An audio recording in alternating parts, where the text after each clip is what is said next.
Tips for conducting a DIY house move without getting injured. WhatManandVan.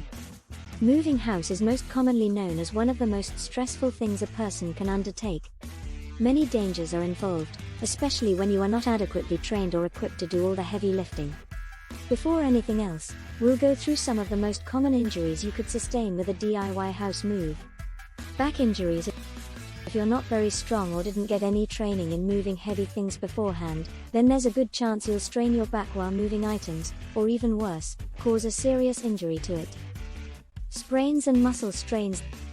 There are many opportunities for spraining or straining a muscle during a house move, especially if people rush about too quickly or don't take the necessary precautions to ensure their safety.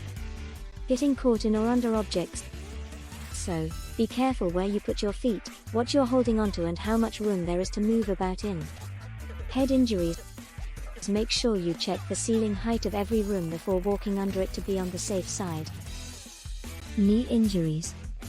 Tripping over while carrying items is another common cause of knee injuries, as well as catching your leg on something sharp whilst moving objects out of the way. Smashed fingers. This occurs from people twisting their fingers back while rushing to pick up items off the floor without checking to see if there's anything under them. Wrist injuries. The common mistake people make is throwing out heavy items by the tips of their fingers rather than over their shoulders, which can result in wrist injuries or even more severe damage. Hernias. This can be very dangerous and painful, so you should seek medical treatment before doing any more strenuous activity if you have a hernia. How to avoid injuries during the house moving process. Have a moving plan in place and make sure to follow it. Use proper lifting techniques when moving heavier items. Make sure you wear the right clothing and footwear.